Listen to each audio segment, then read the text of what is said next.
our rights right now.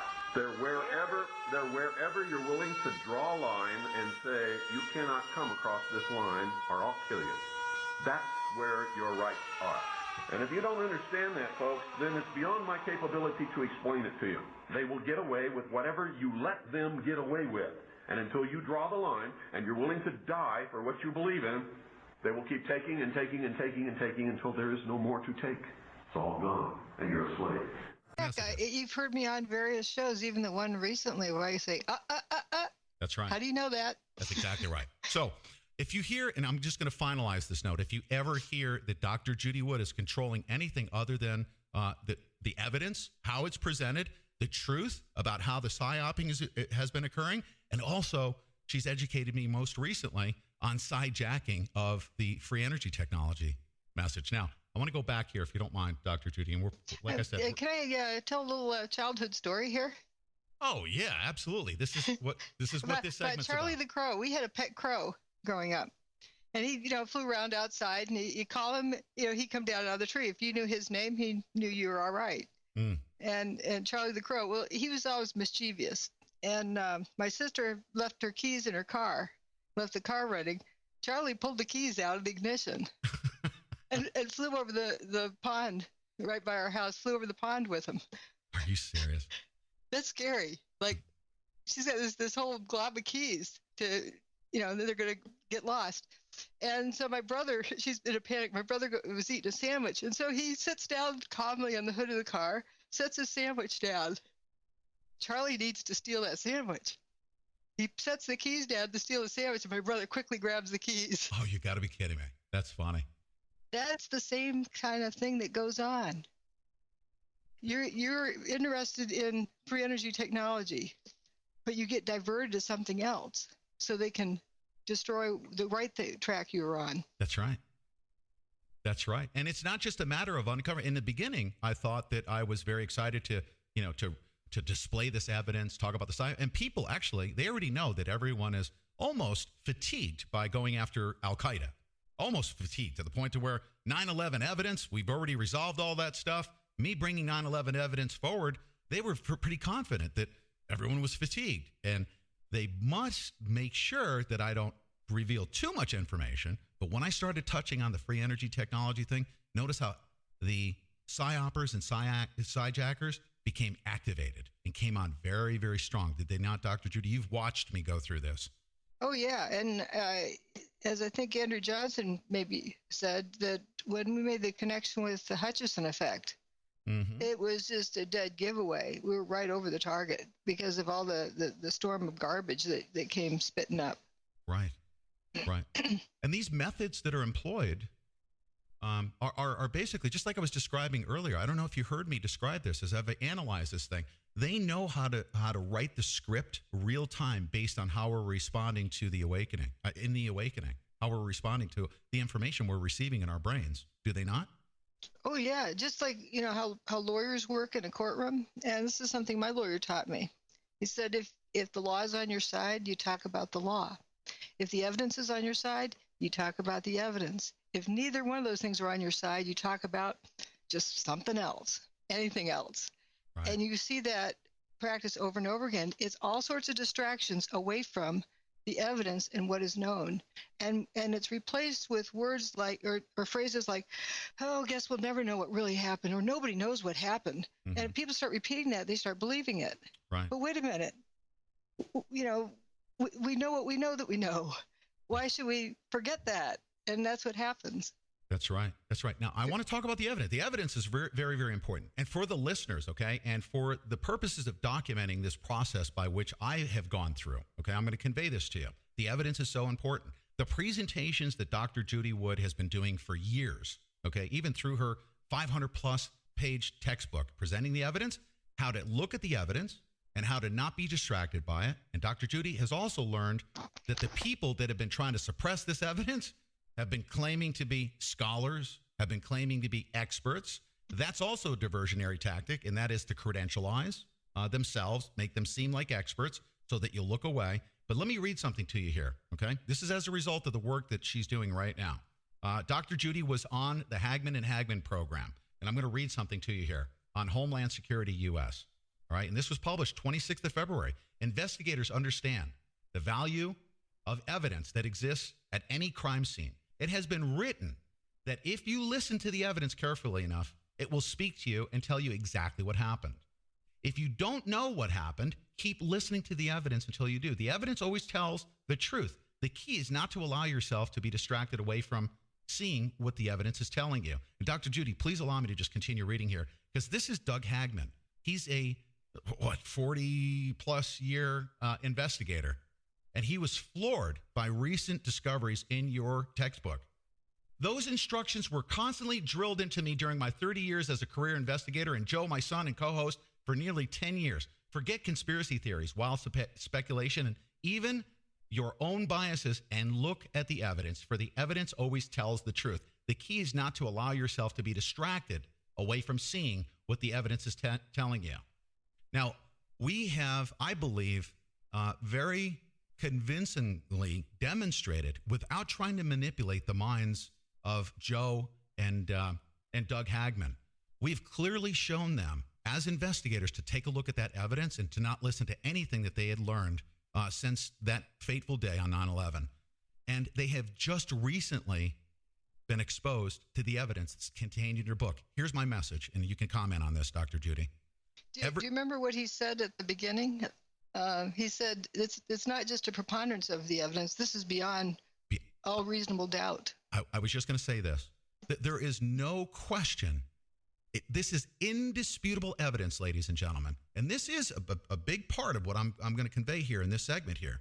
Dr. Judy Wood saw the evidence right from day one, and I'm going to have her describe what she saw right from day one. She's put it together, and she's tried to tell everyone to look at the evidence, look at it, and don't be distracted by all the psyopers.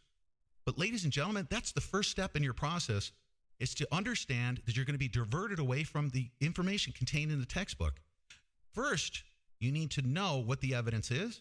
We talk about psyoping because you need to know how you're going to be diverted away from it, okay? But you need to know this, most importantly, is that this evidence that's in this book is indisputable. It has never been disputed. So you have to look at it and make sure that as you make up your own mind, when you see it for yourself, the evidence will tell you what the true story is. You need to know what your environment is, the psyopers and the psyjackers, and we'll get more into that. But Dr. Judy, when did you discover something was wrong? As I was watching the TV set in the faculty conference room. To me, that looked like actually, I learned earlier on. On 9/11, when you saw the towers crashing, right? Would you like me to start with the radio program or the... Please, right from the very first moment that you discovered something was wrong. Well, I taught a 3-hour graduate class on Tuesday evening, so I got up a little bit late. And just to make sure I'm up by a certain time, I have a clock radio that would kick on with a really obnoxious talk radio station. It would be so obnoxious it would get me up. And I was up before that, and I was in another room entering grades from a test and a spreadsheet. And the radio kicked on. I didn't feel like going in there to shut it off. And then these guys were talking about, well, the guy at the party last night made a wrong turn with his airplane and ran into the building. And then a little bit later, I'm kind of half tuning it out like they're telling a joke. A little bit later, they say, oh, there's another one from that party who made a wrong turn with the airplane and ran into the building. And this is getting too weird. They're not to the punchline yet. So I went and turned the TV on, and then I'm seeing something else. And I have rabbit ears, so back then, and I would switched around all the different channels, and they're all playing the same tune, the same image from the same angle. And that was just weird to me, because usually you have, up close and personal, a reporter with a camera in somebody's face. What did you see? What did you think? But it was all the same thing. And that bothered me. And then there's the incident at the Pentagon. Mm-hmm. And my parents live near the Pentagon, so, I need more data. This looked like somebody was playing a psyops on the public, kind of like War of the Worlds. Mm-hmm. And so I called my mom to ask her what she saw, because, if we were being attacked, she would obviously see fighter jets overhead, right? Mm-hmm. Called her up. She didn't know anything was going on. Looked out, no fighter jets. So got her skeptical. And it really made a difference how you entered this, whether you're skeptical or not. And that stayed with her. I then went into campus, and the first two faculty I ran into said, we got to go take them out. We got to take them all out. As though they had, the pitchfork in hand, ready for lynching. Oh, yeah. They're all of us, already geared up for that. including me. I mean, I have to admit, I was one of those that actually submitted an application to become an air marshal right away. And then I went into the faculty conference room, and where they're playing the TV set in this big screen television, and I'm looking, snickering, almost snickering, pointing at the TV set. I didn't say anything, but it was as though I said, "Come on, you guys aren't buying this, are you?" It looked kind of silly. I mean, it looked like what happens when you pull a piece of yarn from your sweater and it all comes undone. Yeah. Back in the, when we were learning how to knit, they That's didn't right. have the interlocking. And the other faculty looked at me, and these are full professors in the Department of Mechanical Engineering. They looked at me like I was nuts. And am I on a foreign planet? Am I insane, or is the rest of the world insane? And that's a very uncomfortable feeling. And most people tend to fall in with the majority with that discomfort. It's known as peer pressure. Right. But I still needed to logically reason it out, like, what is the difference between what they're seeing and what I'm seeing? Mm-hmm. So I went up to my office and did some calculations, with the demise time. I thought it was a collapse at the time, or was pretending it was a collapse, just to see if I could test that. And that's where I first imagined the billiard ball example, because it's just taking it and simplifying it. Mm-hmm. And it really helps you understand things. And I thought, well, I must have memorized the coefficient of gravity wrong. I'm still being, open-minded. How soon Trying to after figure out 9/11? the I'm sorry to interrupt you. How soon after 9/11? How soon after the demise of the towers were you doing that? Oh, it was while they were still playing it over and over again on the TV set. I felt so weird in the conference room. I went up to my office. Wow. And this was actually before we got news of the Flight 93 thing. But right, it was about that time. But anyway, I was going through this calculation. I thought, okay, I've memorized the coefficient of gravity wrong. And then I look up my physics book off the shelf. Well, that's the same number. Well, maybe that was a typo, and I memorized that. That's why I have it memorized wrong. So I actually went through 4 physics books to find that coefficient of gravity. It's like I was just desperate to find an explanation for why I saw something that nobody else saw. I didn't give in and just decide I saw what I was told to see. That's the weird part about me. I needed to understand what was the discrepancy. And actually, I wrote down very simple equation of motion and took it to another faculty member 2 doors down. I didn't tell him what it was for. I showed it to him, and he acted like I was having a senior moment because it was so simple. Like, of course, that's correct. And I still was like, what's going on here? Mm-hmm. And I went to class. It was smart. They allowed classes to continue because they figured people have to talk about it anyway, so they may as well, go to class and talk about it. And I was telling my students, isn't it amazing how they built this building to just go away, just go straight down, or just go away? Isn't that amazing? And they were all into terrorists and Bin Laden and Al Qaeda, and I couldn't get them interested in the structure that was just bizarre behavior. And after a few days, you learn not to talk about it because if you're not on board with, grabbing your pitchfork and going after the witch, witch hunts, then if people just have this tunnel vision. I've heard you tell this story. I've heard you tell this story many times, but I didn't realize it was that soon after, while it was going on in the break room. I thought it was later on in the day that you were sitting down doing your calculations. Remarkable. Yeah. Can I share something with you here? I want to play this again. I know you've heard it earlier on in the week, okay, because this is important to display this, especially to our new listeners. The media, ladies and gentlemen, is so scripted. I'm going to prove it to you right here. There is no, you listen to this and you tell me whether or not somebody is typing information to create a perception in your mind. Now, what the message is and what they're trying to create, you don't even know that. They just want to influence your brain in the following manner. Listen to this.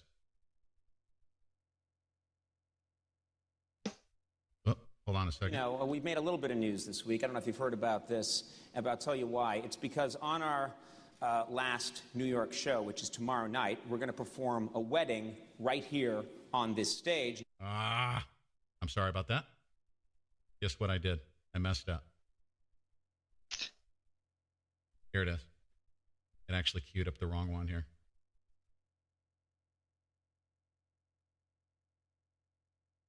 Because I don't value that particular clip all that much because, we don't know why the guy was saying it. Maybe he just has a big ego, likes to pretend he's in control of everything and spouts out whatever rationalization with confidence at spur of the moment.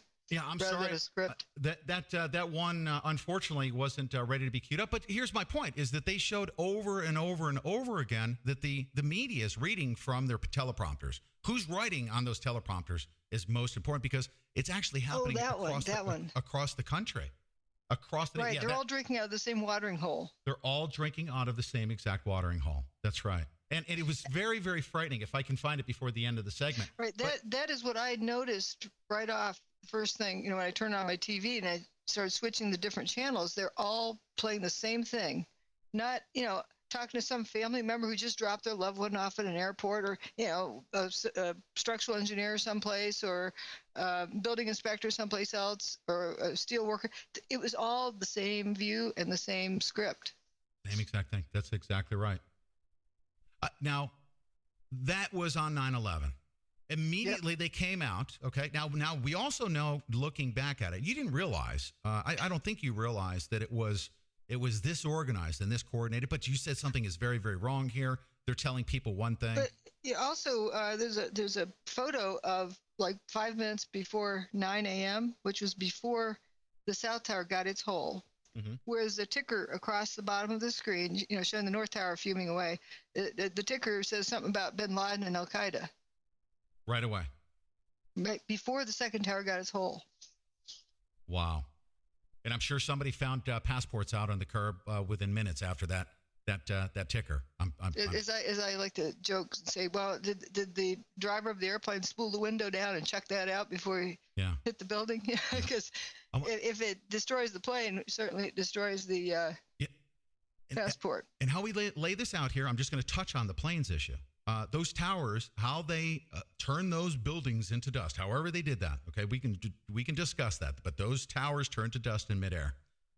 They actually scripted the story by taking planes, whether they be droned, whether they be driven by Al Qaeda, whether they be trained by so and so. However, whether it be a projection, the planes had to hit the building and blow up in order to give the human mind the perception that that's what's going to cause these towers to turn to dust in midair. Right. To make that connection. You give people an answer to their question, they stop asking questions. Remember the clip of Peter Jennings and George Stephanopoulos? That's right.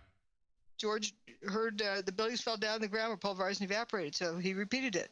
Or the steel-toed boots were melting, without realizing that people's feet inside the boots weren't melting.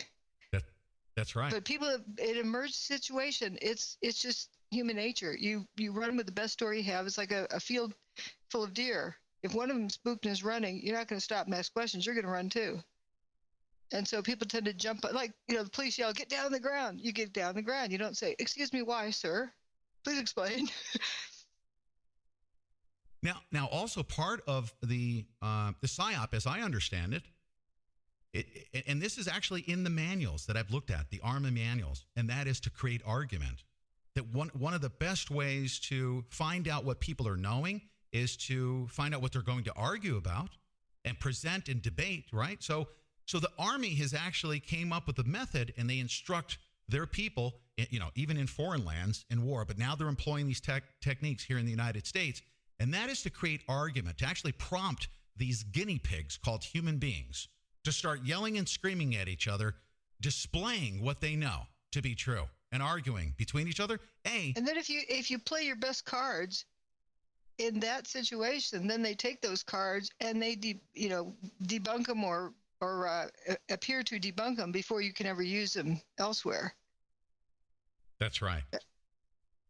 But isn't it it's a correct assumption that the argument portion of it is a very big part of the game, correct?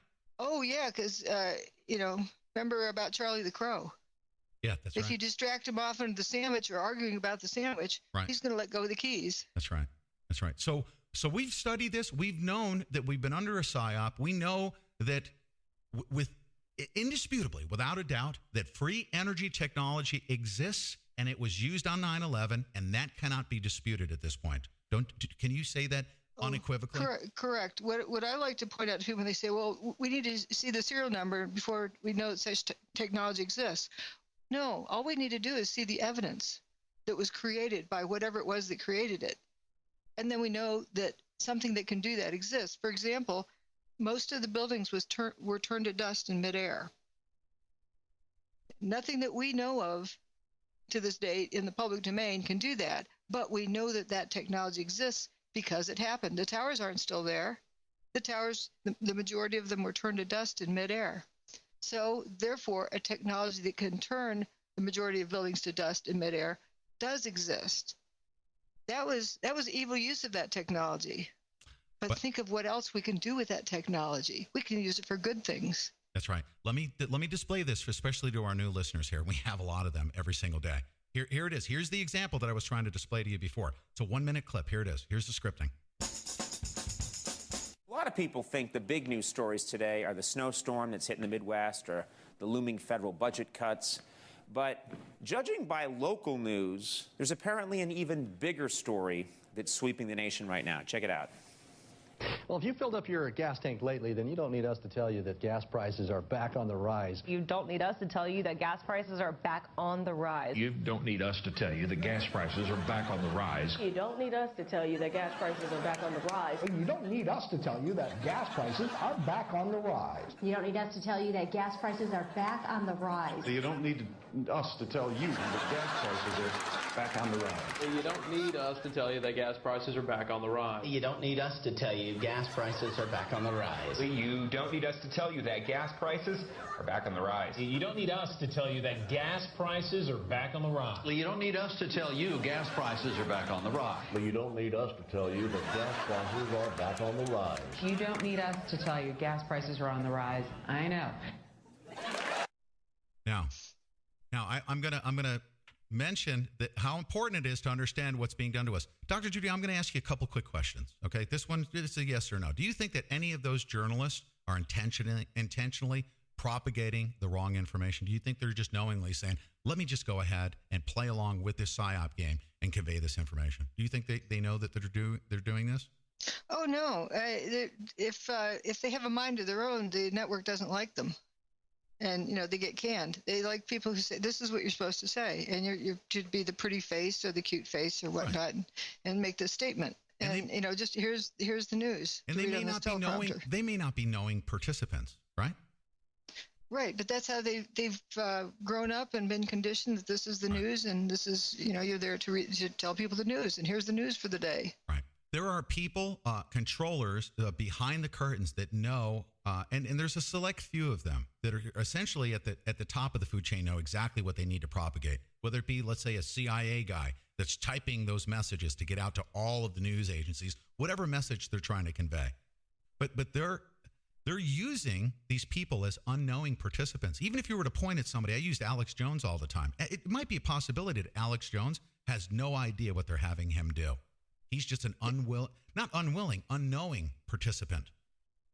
Right, and cases. All of us are, to some extent, get conditioned because it's to get you to assume something without questioning it and then repeating it. That's right. Now I'm going to ask you an important question because you've observed this take place, and we're not going to go too far into this, but something has recently taken place with my interchanges with those top-level PSYOPers, including James Fetzer, who I described, Gordon Duff. These guys are some of the greatest PSYOPs on the planet Earth. Okay, do you think that there's a possibility, because of the sensitive topics that we're bringing up here on the Pete Santilli Show, and that we are quote unquote over the target, and they sense that we are on to this free energy technology thing, that they will employ every single tactic, including using people like Danny Romero to pick up the phone after they've exterminated Pete Santilli and get in Suzanne Posel's head and make her think like she's going to become a self-important person, and it's okay for her to throw Susanna Cole under the bus at all costs and use Suzanne Posel as a pawn in the scheme to manipulate the minds of our listenership? Do you think that's a possibility? Oh, very, very, very true. And it's also to put a lot of gobbledygook around people and to smear it. As much as they can smear people's reputations, because then it would look like, oh, it's all about infighting. Well, infighting requires folks to be on the same team with the same objective. And if somebody's talking about something other than the evidence, they're not on the same team. You think there's a possibility that that somebody like Suzanne Posel from Occupy Corporatism may be just an unknowing pawn in the scheme for them to accomplish their goal to quash this information? It's more likely than not, because if you get too many people in the know, somebody's going to talk. Yep. So it's this careful way of orchestrating things. And I started noticing this early on, how ideas get planted. What they do is test to see what's going to take hold. Like, for example, right after I came out with all this, started pushing this evidence forward, Morgan Reynolds and I resigned from Jim Fetzer's group in mid-August 2006, August 17th to be exact. And then we started doing some real damage, putting out this evidence. And Morgan got me invited to the National Press Club, and also got me invited to, from there I went on to Ambrose Lane's show, and he was really getting me out there and this information. And then also went to Seattle. And at that point, they needed to get this back under control, get the horse back in the barn. And Stephen Jones then gave a presentation in the beginning of November. And this was the first time that term space beams was used. But in that, you could see he was trying out what worked with the audience. He would hold his hand up and suggest something came from above and say it was lasers, masers, or something like that, to get a feel from the audience, the live audience, to see what would take hold. And with that suggestion, then people from the audience started repeating things. Right. And then it would be encouraged. So these people then came to believe that that's what Judy Wood was talking about. And I noticed the misspelled name. Right. That's exactly right. Now, I do need to just touch on this and then move on. We're going to move on. And you're not, I mean, anybody can address a question to me. I will answer it in most cases. But none of those people in the audience realized that they were being psyoped. They don't. And that's why I'm bringing this up. The only reason why I'm bringing this up, ladies and gentlemen, is because I'm not impacted any way, shape, or I mean, I am impacted. It's just very, very sad to see that they will use every tactic, including what this person did was to try to destroy everyone around me. You'll notice that they, even if she unknowingly did this, she has been coached by Connie Barry Mack, okay? Literally coached behind the scenes by a guy who is a known advocate of communist Russia and RT. He tried to convince me that RT they were part of the good plan to bring information to the public, and we needed to join the resistance. But you also can identify the same phrases that are being repeated. Exactly. And the phrases that are being repeated, for instance, and this is where I knew something was up, because I was so disappointed that somebody so close to me had been compromised like that. But I knew what was up when she said back in October or November of last year, she didn't want me to be so obsessed with the 9/11 evidence and Dr. Judy. And since then, our relationship hadn't been the same, although we were still close working together. And she said recently, unfortunately, that she actually used you. She said that you were controlling us from behind the scenes. And I said, I know what's going on here. Because that was actually probably 80-90% of it was absolutely false of what was being presented. But when she brought that up, and then I realized that Danny Romero spent 3 hours in her head. Even Danny Romero may be an unwilling participant as well of the system through Gordon Duff and all these. I think almost everyone is, and they get kind of brainwashed and psyoped. I've seen supporters of mine get affected, and the wrong stuff getting, with however it's done. Right. Yeah. But it's so important to get back to looking at what do you know that you know that you know. That's right. And one of the reasons why we're doing this session right here is we will not be deterred. There is 100% certainty that somebody has been compromised within our camp. There's no doubt about it. It's already been exhibited. I'm not going to launch a personal attack back at them because I was very close to that person. Because that's the game. Because that's the game. That's going to take us away from the message. That's right. That's a sandwich being laid on the hood. My apologies, especially to the people that I love the most, like No Messiah, Ashley, and especially Susanna Cole, that she has literally had her in tears. But guess what, ladies and gentlemen? Why does this impact you? And why am I bringing this up right now? I didn't want to bring it up. I'm being forced to at this point. But guess what? It's what they use to deter things. I feel like I owe you an apology, but I shouldn't apologize for bringing out the truth and for your bringing out the truth. This is just what is used to deter people. That's right. And that's why it's important that I mention this, especially having you online, because you know what's happening here. How many times has this happened to you? Something like this around you? Go Google, do a web search on my name, and you get plenty of trash. We've had people you have to wonder, why do people spend their time that way instead of solving the problems? I mean, the world's about to come to an end, or, the country's really in deep doo-doo. That's right. Why spend time on throwing boogers and spitwads at somebody and having food fights? We have a problem to solve. Was Ace Baker thrown at you? Was he what? Was he thrown at you as a deterrent? Oh, yeah. As a distraction? Oh yeah, he never smelled right from the beginning. He's just some goomba like Stu Webb, a former just to cozy up to you. That's meat and my potatoes term for guy. Yeah, meat and potatoes. He appears to be a patriot, very very dedicated to the cause, and he's uneducated, just dumb as a box of paper clips, and he can be used to fake a death. And right before he fakes his death, he plants in the minds of all the listeners that Dr. Judy Wood lied to him.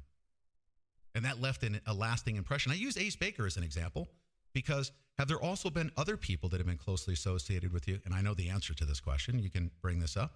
There have been people. Oh, lots and lots of different ones. We go on, list after list. Yeah. And there's also a pattern that starts emerging that people tend to show up at the most interesting times. Mm-hmm. Like right after one, kind of gets outed, another one just appears. Right. That's right. And they use, and when I say that, when I point out Suzanne Posel, she has no clue what just happened to her. They actually use, and this is how I describe this in the whole episode with Andrew, is they real time figure out who the players are and how they can inflict the most damage based on who is actually running real time in the story.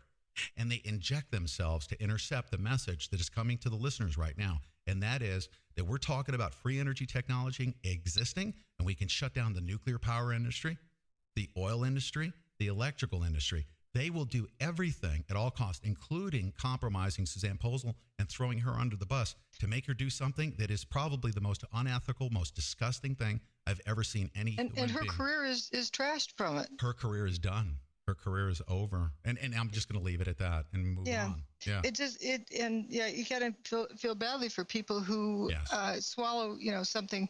I do. But there's collateral damage like That's that. Right. That's but right. It's undeniable that such technology exists.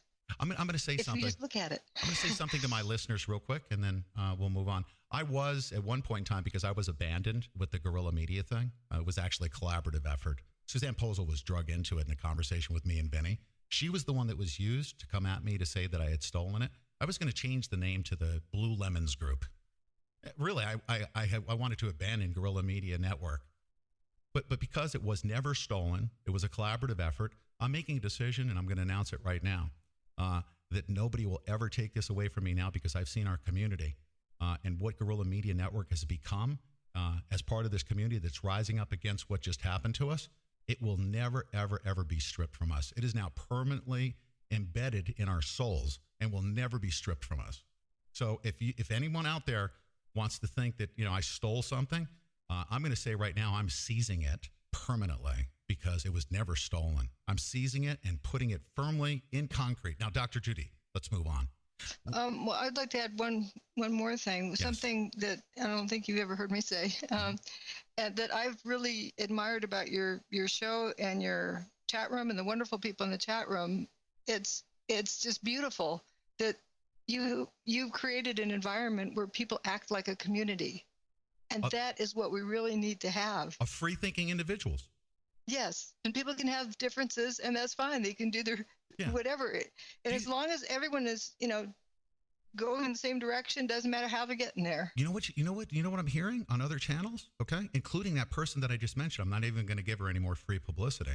She's actually repeating the stuff that I'm telling my audience, and she's sidejacking what I'm doing over here. They're already beginning to sidejack our community. I'm going to add one thing too. Mm-hmm. The buildings turned into dust. Majority of the buildings turned into dust in midair. Right. That's what I've established. I was ridiculed for saying that for the longest while, but when it can no longer be covered up, suddenly it becomes on the talking points list for a hallmark of controlled demolition with bombs. Yeah, that's right. Mini nukes and all that other stuff. Mid-air pulverization of steel and concrete and everything in the building. What's absolutely remarkable is that the only people who are qualified to talk about the evidence are Dr. Judy Wood right now, as far as this equation in this conversation. Dr. Judy Wood wrote the book, Where Did the Towers Go? Pete Santilli read the book, and Suzanne Posel has never even read the book. And she doesn't even know why I'm so passionate, but she was bound and determined to make sure that I wasn't going to bring it forward. And that's very, very sad. But guess what, Dr. Judy? I want to mention one other thing. If you're going to talk about what happened, you have to do a comprehensive forensic investigation. Stick to the facts, and we're going to stick to the task. Let's move on. And there's only one person I know who's done that in the public domain. I mean, not to give myself a pat on the back or anything, but no, you have. It's NIST didn't do that. That's the National Institute of Standards and Technology. They did not complete a comprehensive forensic investigation of what happened. Few people realize that. Yep. There's only one report in the public domain. That's right. So, ladies and gentlemen, if you believe that I'm obsessed about this, absolutely, you should be too. You should be just as obsessed, just on your own. Take a look at the evidence, read the book, look at it. Don't let anyone else, including myself, tell you what you're seeing. You need to see it yourself, just like I did. No one, not even Dr. Judy. Dr. Judy, have you ever controlled me? Have you ever been able to control me? Just like nobody can control me. Would you say that in some instances, because of my lack of knowledge, and we're going to get to the next topic, and that is the sidejacking, all right? Would you say that in some cases, because I wasn't fully aware of my surroundings, that sometimes I was out of control and potentially damaging? Yes. I would say yes.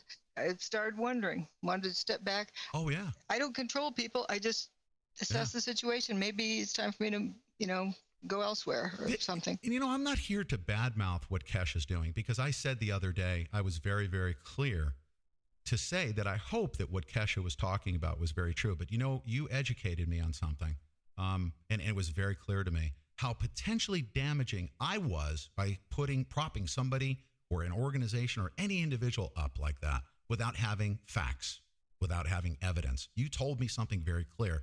You said you're getting away from the evidence. What proof do they have? You're actually advocating something that could be set up as part of a sidejacking, just get everyone's hopes up. And here you are as the person that's out there so obsessed bringing free energy technology forward, and you don't have one bit of proof from this place that you're advocating.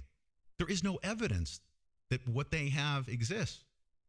You need to stick to the evidence. Has it ever happened before? And here's where I want you to speak to our audience. Has cold fusion ever been sidejacked? Oh, yeah. That's the very name of it. Cold fusion was put on it to sidejack it. Can you please explain to our audience why it was a critical mistake for me to take an organization that could have been planted out there, Kesha for that matter, could be used as a plant to get everyone's hopes up, only to intentionally set it down for failure and for everyone to look at it and say, cold fusion. Pete Santilli said cold fusion exists. Kesha was the do-all, end-all. And it doesn't exist. Look, they can't even do anything. It was all a bunch of hoaxes. It's like Charlie the Crow. How do you get him to drop the keys? Set the keys down by you. You give him a sandwich he's got to go steal. Then you grab the keys and they're gone. That's right. So here's the evidence that we have for what happened on 9/11. We don't need to go to Keshe's lab to, how many people can fit in there. And if they did witness, whether or not, anyone's going to believe him, or John Hutchison's lab, right, or whoever, there's a limit to how many people can realize that. But what happened on 9/11, the whole world saw. They were just told to see that they didn't see what they saw. But once they realized what they saw, it's undeniable. There's no going back. Right. That free energy technology exists. And once that's understood, that's sort of like the foundation on which everything else can develop. Right. Freely out in broad daylight. And it's then proven that it exists, and that can't be taken away. Can I just think out loud and tell you how my line of thought has come to understand what you were meaning by, like, you could potentially damage it? Can I just describe to our listeners what happened to me? Is that you said that there is evidence, factual, indisputable proof that on 9/11 free energy technology was used. Buildings were turned to dust. It's there right in front of you, and it cannot be denied. There is no other organization or entity or any other operation that has demonstrated the same thing. So you have to look for the proof. Where's the evidence? You told me. What evidence do you have? I mean, of Keshe's thing. We're going to say Keshe. I don't even want to badmouth him. Yeah, right. I don't mean to either. There's no proof that it's wrong. There's no proof that it's right. It's hope. You taught me to hold them accountable, to say, you know what, of course we hope. And I kept telling you that. All I told the listeners was I hope what they say is true. And she said, not just hope. You said, not just hope. Where's the proof? Hold them accountable. Where's the beef? Where's the beef? You said, ladies and gentlemen, Dr. Judy Wood told me on 9/11, free energy technology was used. It's indisputable. There's proof. We had 2 buildings turned to dust. Any other place that's out running around saying that they have free energy technology and getting everybody whipped up and excited could potentially, unless they show proof, could be set up so that they disappoint people us. that it is impossible. Right. That's right. Like people probably in your audience recognize that the fiasco with, quote, cold fusion. It's really low energy nuclear reactions that were first brought to light by Pons and Fleischmann, Stanley Pons and Martin Fleischmann. Thank you. From Utah. And Stephen Jones, who worked with the Department of Energy, got wind of what Pons and Fleischmann were up to because of their grant applications, and somebody tipped him off, and he decided to hold a press conference the day before. They were going to release something, and there's this pressure. They were pushed to put it out there before they're ready, and if Stephen Jones went first, it would remove a possibility of their getting a patent on it. And so the University of Utah pushed them to have this press conference ahead of Stephen Jones. You know, it's this push. Well, Stephen Jones had been fiddling around with muon catalyzed fusion for years and years. It'll never amount to anything. But what Pons and Fleischmann were doing was an electrolytic process. They're chemists. Mm-hmm. And they had discovered something, that produces some kind of nuclear reaction. And Stephen Jones coined the term cold fusion. Ha ha ha, isn't that silly? Just like space beams. Cold fusion. And then if it's not fusion, then they get chucked overboard. And how they got chucked overboard was, well, if it's fusion, we should have all of these radioactive isotopes that would have killed them. So therefore, that proves that they're bogus. And, they have tritium, they report, but, well, they must have spiked their samples with tritium. Mm-hmm. Guess what? On 9/11, tritium was found without the radioactive isotopes. Interesting parallel. That's right. Now, if you don't mind, and no offense to what you just said, okay? But, I always call our listeners meat and potatoes people like me, Right. I was jumping forward and backward in time. No, you were. Tie that in. Let me describe what I have now come to understand is that you asked me the other day, you said, do you understand what happened to Pons and Fleischmann? And want me to go ahead with Malov. So when they have this claim, Pons and Fleischmann had demonstrated it, but everyone's skeptical. They want to see someone else replicate it. Right. So various universities were supposed to be replicating it. Right. And some actually had, but they falsified the data to make it look like they hadn't. That's right. MIT was one of them that they fudged the data. Eugene Malov got wind of that, and he was a full professor at MIT and resigned out of protest. So if you don't mind me thinking out loud right in front of the audience, okay, this is the way I understood it. When you asked me the question the other day, when I was out there advocating somebody that didn't even have any proof that what they were claiming existed, they didn't show any evidence, no proof. You wanted me to focus on the fact that I need to hold them accountable. Make sure you see the evidence, because they could be used to compromise it, to get everybody all hyped up. There was a method by which they said, let's take this exciting cold fusion thing and in the public create a scenario where everybody will look at it and say, it's bogus, and get everyone conditioned to get real excited, prop them up, and then only to set them up intentionally for disappointment. Isn't that true? Another 20 or 30 years to recover from that. If they can buy They destroyed the careers of Pons and Fleischmann. They did nothing wrong. That's right. If they could use methods by which they can quash me and all of my excitement by throwing somebody like Keshe out in front of me advocating it, what would my credibility be at that point?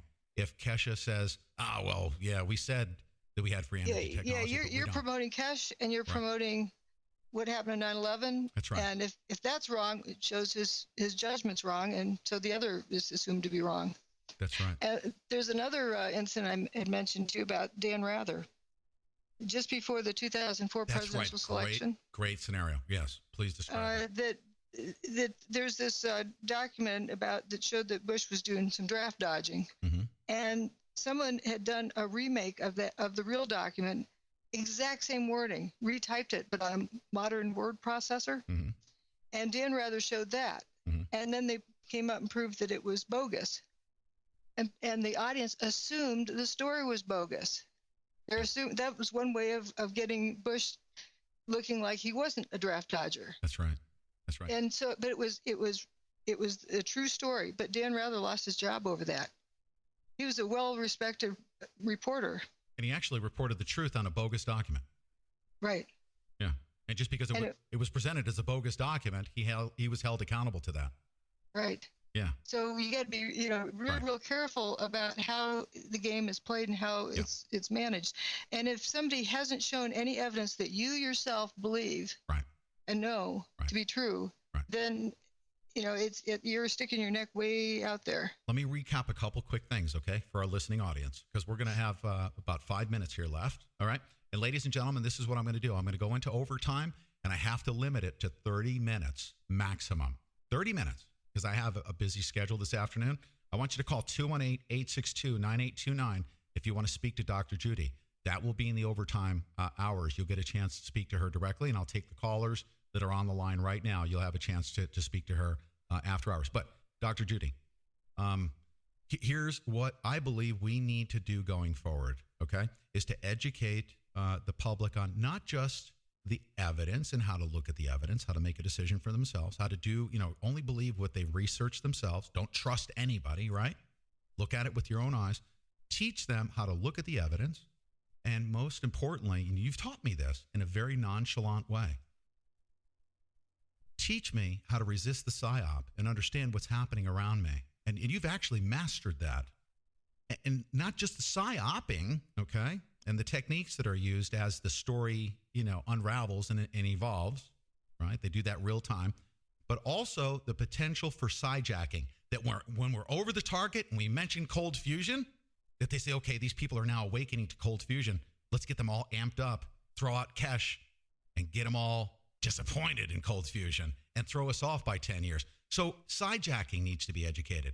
But most importantly, going forward, we need to teach people how to convey this information to others, don't we? True. And something else I see even more important, there's that KGB guy who gave this lecture in the early 80s talking about how to subvert a nation. And he says, that the subversion is complete when people don't know how to tell truth from falsehood, basically up from down. They're so scrambled, they don't know who to believe or what to believe. Right. But if you believe yourself, right, you don't have to know everything, but know what you know that you know, and know that everything else you don't know. And don't mix the two. Character assassination is a very important part of the program. Creating argument is a very important part of the program, right? And neither one of those things address the evidence. They take us away from, it's the sandwich out on the hood of the car so that we'll drop the keys. Yeah. Yep. Right? And I know that everyone understands that message. So in light of what's happened here in the past 24 hours, and a lot of this stuff, what I've attempted to do, ladies and gentlemen, and even Dr. Judy Wood, as literally as a professor to a student, taught me how to stay very focused. And we've even had very impassioned, we'll say, conversations about this, where I cannot be controlled. You've never been able to control me. But at the same time, I've operated out of control, almost irresponsibly, and I've had to learn my way through this. We will go forward here, ladies and gentlemen, and I will tell you without any hesitation that Dr. Judy Wood is a very important part of what we're doing here on the Guerrilla Media Network. She will have an active role. She will help us educate us on how this PSYOP and sidejacking, by the way, thank you, Stephen Schellen, for that term and allowing me to use it. Sidejacking has taken place, how to focus on the evidence and how to properly use the terminology so we're not regurgitating terms that benefit them. We don't want to be part of that PSYOP, even unknowingly and unwillingly, right? Because they can use certain terms and get us out there just regurgitating it like a bunch of parrots. And we don't even know that we're benefiting their message. Don't you agree with that, Right, Dr. Judy? right. Just like, all steel was shipped to China, steel-toed boots melting. These talking points that just get memorized, and pretty soon the person's not thinking anymore. They're just reading off talking points, just like one of the teleprompters would be feeding them. Right. I'm not going to be fed into. As a matter of fact, I've already told Dr. Judy Wood that I'm done. For instance, there was an Amazon thread. I learned a lot of stuff that was happening there. I understood the honey potting. I'm done with the likes of those, there's still high-level psyops, but low-level in the scheme of communicating to the 7 billion people on the earth. I'm done dealing with Duff and Fetzer, and now Suzanne Posel. She has no idea. She's a little biatch in the scheme of things. But I'm not gonna levy personal attacks back at them. If you guys ever want to know about the personal side of how damaging this thing was, I'm not going to talk about it. Professionally, I will address it just like I did in this episode, but we're going to move on. And we're not going to be deterred, are we, Dr. Judy? Right. Remembering again what I have at the beginning of my book, just before chapter 1, it said, if you listen to the evidence carefully enough, it'll speak to you and tell you exactly what happened. Yeah. If you don't know what happened, keep listening to the evidence till you do. Right. The evidence always tells the truth. Right. This is the key part. The key is not to allow yourself to be distracted away from seeing what the evidence is telling you. That's exactly right. We have here about... No sandwiches. No sandwiches. That's exactly right. 45 seconds. I want to conclude this segment, all right, by stating the following. Dr. Judy Wood does not control Pete Santilli. She's admitted that. She never will control Pete Santilli. But guess what? If she sends me a message to correct a misstatement via Skype, it's the same method that everyone uses in the chat room to tell me, hey, what about this? Hey, what about that? Maybe suggestive remarks. She can't come into the chat room, ladies and gentlemen, unfortunately, because of the stupid trolls. She's not going to do that. She's not going to be attacked. She's not going to log in as Dr. Judy Wood and get swarm tackled by a bunch of Fetzer cronies. That's not going to happen. So will she send me a message from time to time? Absolutely. Will you benefit because I'll relay that information to you? Absolutely. Okay. Dr. Judy Wood, in my opinion, is a very integral part of what we're doing here on the Guerrilla Media Network, and it will never be stripped from us, ever, period. If you want to call us and you want to speak to Dr. Judy Wood, I have a couple callers on the line, Dr. Judy. Is that okay? Sure. I'd love to talk to them. Okay. 218-862-9829. 218-862-9829. And ladies and gentlemen, that concludes this segment, and I'm going to just basically take us out very quickly, and we're going to get back to it because of my schedule, okay? Ladies and gentlemen, you've been listening to the Pete Santilli Show. I'm joined by Dr. Judy Wood. I actually accomplished everything that I wanted to accomplish in this episode today. And that is, first and foremost, for your benefit. I wasn't going to whine and complain and talk about all the other personal stuff, although there's some personal stuff that's involved in it. I wanted to make sure that I didn't bring it here on the show unless you were going to benefit from it. And you are. I believe that. I think I feel very confident that took place in this episode. Thank you. And I hope you enjoyed that. Stay close to us.